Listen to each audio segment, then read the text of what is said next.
Everyone, গোগোস ঘর corner নতুন আর একটা ভিডিওতে সবাইকে ওয়েলকাম। অনেকদিন পর আবার একটা ব্লগ ভিডিও নিয়ে চলে এসেছি।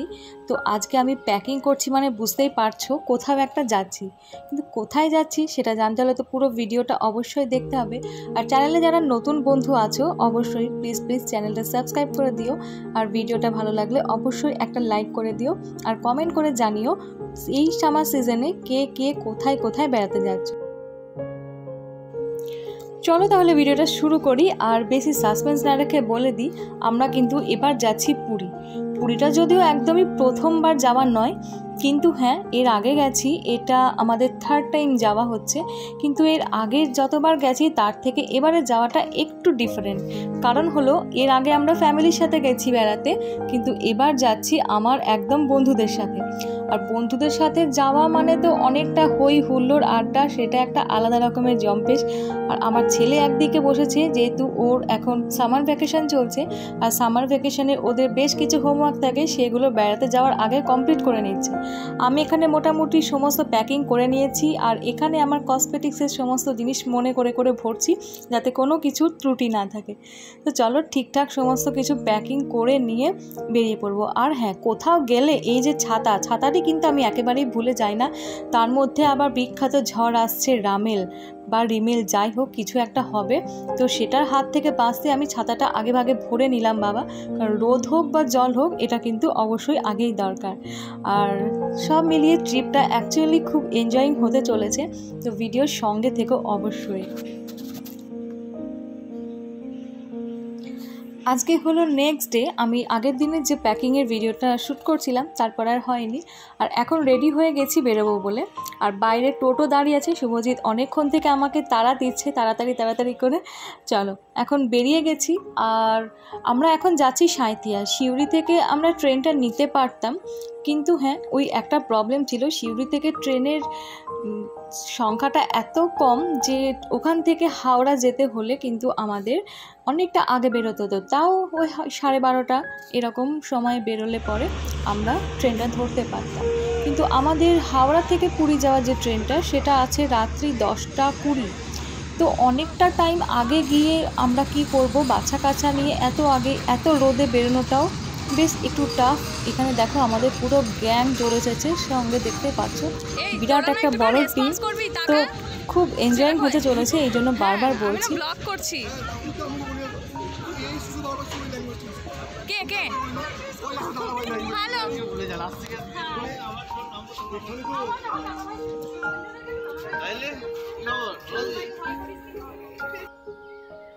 সবাই মোটামুটি আমরা টাইমেই পৌঁছে গেছি। আর এখন কিন্তু বিকেল 5:10 বাজছে, স্টেশনের ট্রেনও চলে এসেছে একদম রাইট টাইমে। তো এখন যাব, ট্রেনে উঠবো, আর ওখানে আমরা মোটামুটি নেমে যাব 8:20 মধ্যে। তো আশা করছি আর টাইমেই সমস্ত কিছু ঠিকঠাকভাবে হবে। আর যেহেতু রিজার্ভেশন ছিল, তো সিট পেতেও খুব একটা অসুবিধে একেবারেই হয়নি। আর যে যার মতন করে দেখো বাচ্চারা সময় কাটাতে শুরু করেছে, এখন টাইমিং গুনছে, কেউ কাউন্টিং করছে, আর কেউ খেলাও শুরু করে দিয়েছে। এখানে সব কিছু নিয়ে আমরা মায়েরা, বাচ্চারা, আর ওইদিকে আমাদের হাজব্যান্ডরা।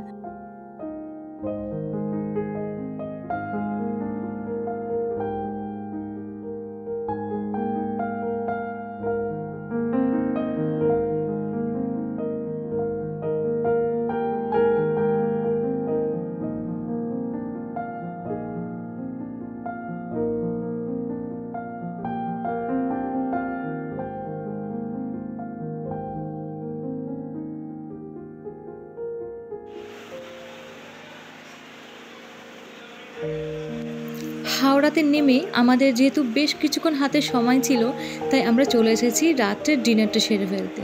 এরপরে আমরা ট্রেন ধরবো, আর তার জন্য চলে এসেছি ফুড কোর্টে। আর ফুড কোর্টে এত অসম্ভব ভিড় ছিল, আমাদের অর্ডার নেওয়ার পরেও প্রায় সবাই মিলে বসে তো হতাশ হয়ে যাচ্ছে, ভাবছে আজকে বুঝি আমরা আর কিছু খেতেই পারবো না। ওইদিকে দেখো লম্বা লাইন পড়েছে, আমাদের বেশ কিছুজন দাদারা গেছে আমাদের খাবারগুলো নিয়ে আসতে। আর এখানে ততক্ষণে বাচ্চারা ভাবছে কি করবে।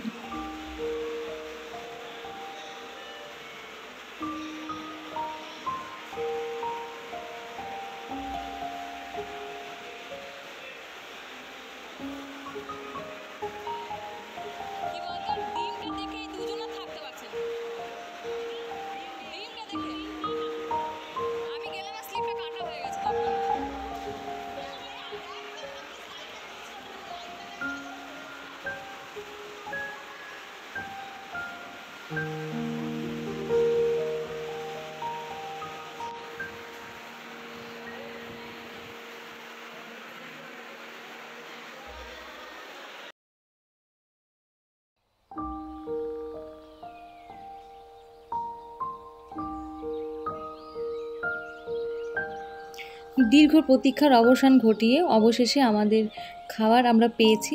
এখন ডিনার কমপ্লিট করে একদম উঠে যাব ট্রেনে। নিজের সিটটা খুঁজে নিয়ে একটা লম্বা ঘুম দেওয়ার চেষ্টা করব।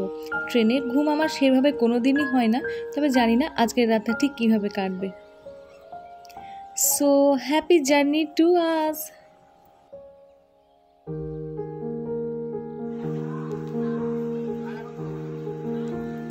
ট্রেন এখন পুরী স্টেশনে ঢুকতে আর মাত্র 2টো স্টপেজ বাকি। এখন কিছুক্ষণের আর অপেক্ষা। আর রাত্রে জানেন তো ঘুমটা বেশ ভালোই হয়ে গেছে। জানি না খাবারে কিছু মেশানো ছিল কি না, ট্রেনে আমার ঘুমের অভিজ্ঞতা কখনোই সেভাবে নেই, কিন্তু এবারেই দেখছি একটা রেকর্ড কাণ্ড ঘটে গেল। আমি বেশ ঘুমিয়ে গেছি আর উঠেই দেখছি সকাল হয়ে গেছে। ট্রেন কিন্তু রাইট টাইমেই যাচ্ছে আর 2টো স্টপেজ পরেই একদম আমরা নেমে যাব।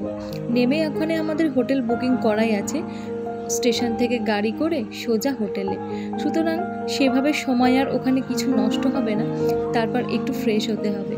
আর বাচ্চারা তো বেশ ক্লান্ত, কারণ ট্রেন জার্নিটা ওদের কাছে অনেকটা লম্বা। আমাদের কাছে সেরকমভাবে কিছু না হলেও গল্প গুজব করতে করতে কেটে যায়। এখন ওরা চাইছে কতক্ষণে নামবো, নেমে ওই সমুদ্র সৈকতে কতক্ষণে পাড়ি দেব আর নিজেদের হই হুল্লোড় করবো।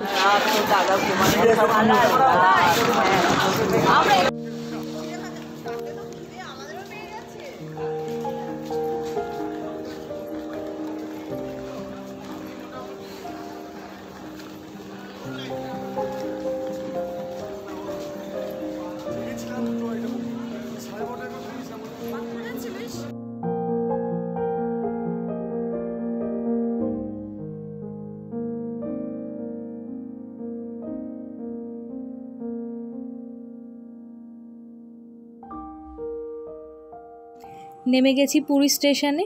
আর দেখুন এত সংখ্যক ভিড় আশেপাশে।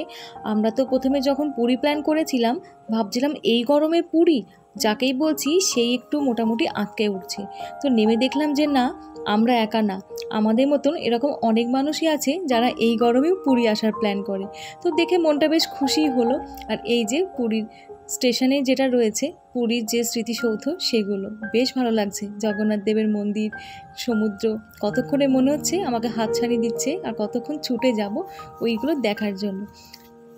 স্টেশনের বাইরে আমাদের জন্য গাড়ি অপেক্ষা করছে আর তারপরে হোটেলও বুকিং করাই আছে, সেজন্য সময় বেশিক্ষণ লাগবে না। এখন আমরা হোটেলের উদ্দেশ্যেই রওনা দিচ্ছি। এরপরের ব্লগগুলো দেখার জন্য অবশ্যই চ্যানেলটা সাবস্ক্রাইব করে রাখবেন। আর আজকের ব্লগটা খুব ছোট্ট, কিন্তু তবুও কেমন লেগেছে কমেন্ট করে জানাতে ভুলবেন না।